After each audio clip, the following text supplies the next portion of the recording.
जय माँ काली। आज मैं आपको सोमवार के व्रत की विधि और कथा सुनाऊंगी। सोमवार का व्रत सोमवार के दिन होता है। ये फलाहार या खाने का भी हो सकता है, किंतु ये आवश्यक है कि दिन रात में केवल एक समय ही भोजन करें। सोमवार के व्रत में शिवजी पार्वती का पूजन करना चाहिए। सोमवार के व्रत 3 प्रकार के हैं: साधारण, प्रति सोमवार, सौम्य, प्रदोष और 16 सोमवार। तीनों विधि एक ही जैसी है।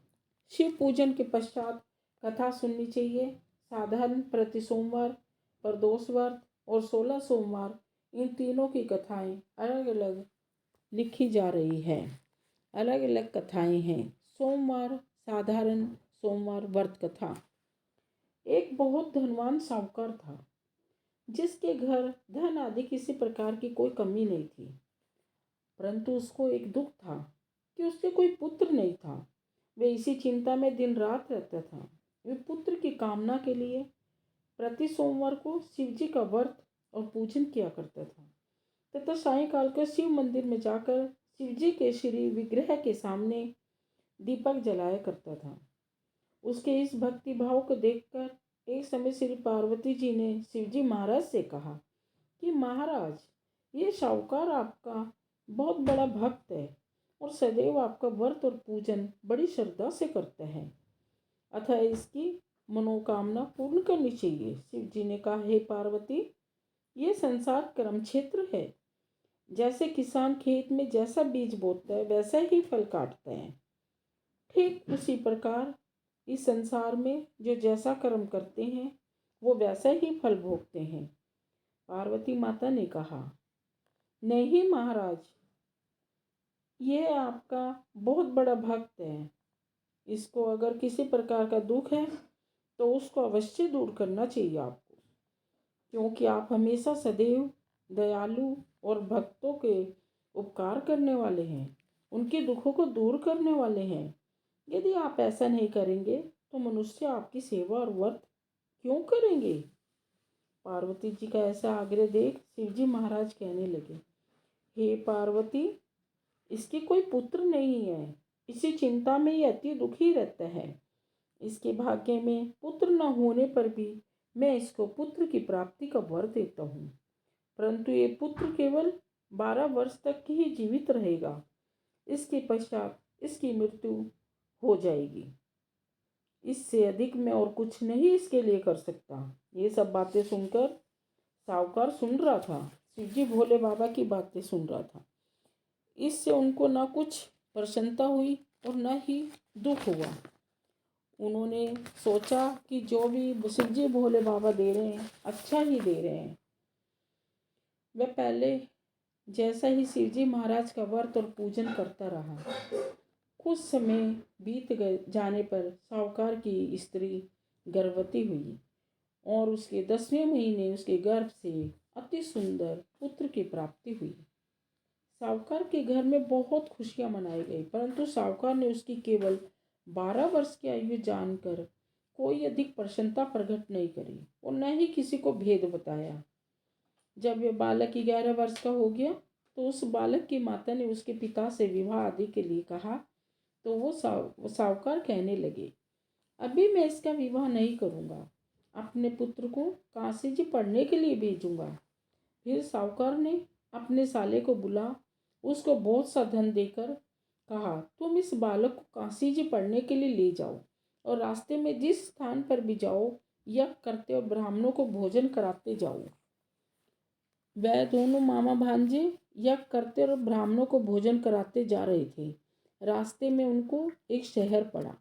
उस शहर में राजा की कन्या का विवाह था और दूसरे राजा का लड़का जो विवाह कराने के लिए बारात लेकर आया था वह एक आंख से काना था। उसके पिता को इस बात की बड़ी चिंता थी कि कहीं वर को देख कन्या के माता पिता विवाह में किसी प्रकार की अड़चन न पैदा कर दे।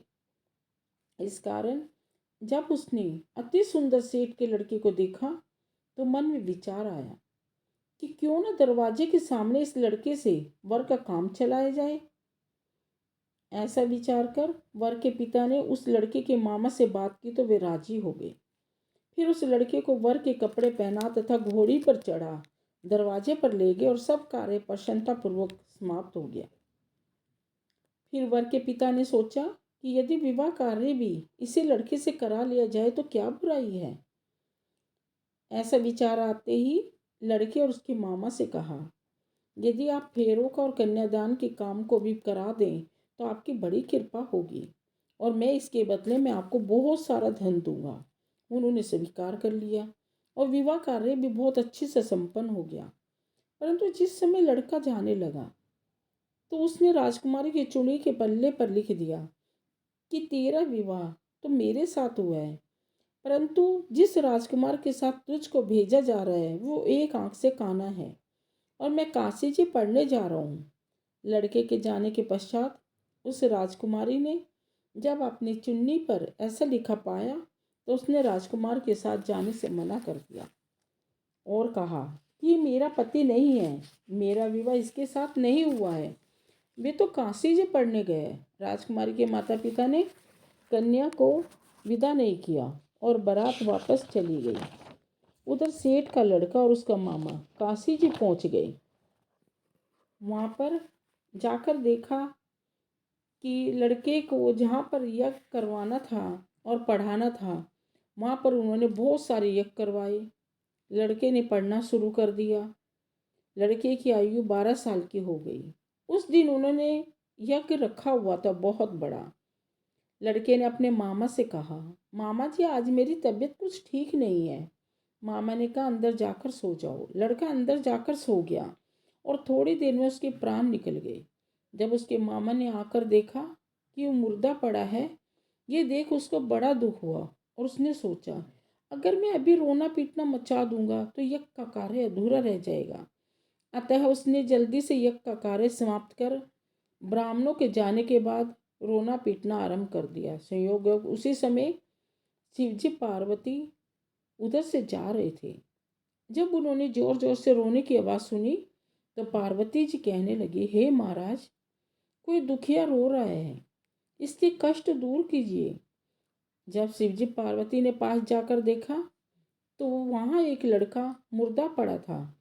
पार्वती जी कहने लगी, महाराज, ये तो उसी सेठ का लड़का है जो आपने वरदान से हुआ था। शिवजी कहने लगे, हे पार्वती, इसकी आयु इतनी ही थी, सो ये अपनी आयु भोग चुका है। तब पार्वती माता कहने लगी, हे महाराज, इस बालक को और आयु दो, नहीं तो इसके माता पिता तड़प तड़प कर मर जाएंगे। पार्वती जी के बार बार आग्रह करने पर शिवजी जी ने उसको जीवन वरदान दिया और शिवजी महाराज की कृपा से लड़का जीवित हो गया। शिवजी पार्वती माता कैलाश पर्वत की ओर चले गए। तब वे लड़का और उसके मामा उसी प्रकार यज्ञ करते हुए ब्राह्मणों को भोजन कराते हुए घर की ओर चल पड़े। रास्ते में उसी शहर में आए जहाँ उसका विवाह हुआ था।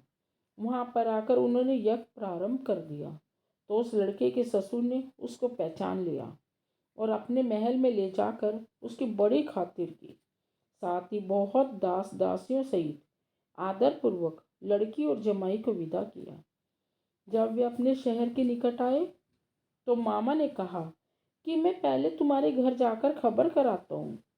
जब उस लड़के का मामा घर पहुंचा तो लड़के के माता पिता घर की छत पर बैठे थे और ये प्रण कर रखा था कि यदि उनका पुत्र सकुशल लौट कर आया तो वे राजी खुशी नीचे आएंगे, नहीं तो छत से गिरकर अपने प्राण त्याग देंगे। इतने में उस लड़की के मामा ने आकर ये समाचार दिया कि आपका पुत्र आ गया है, पर उनको विश्वास नहीं हुआ कि ये कैसे हो सकता है। भगवान शिव ने तो 12 साल का उम्र दी थी। तब उसके मामा ने शपथ पूर्वक कहा कि आपका पुत्र अपनी स्त्री के साथ बहुत सारा धन लेकर आया है।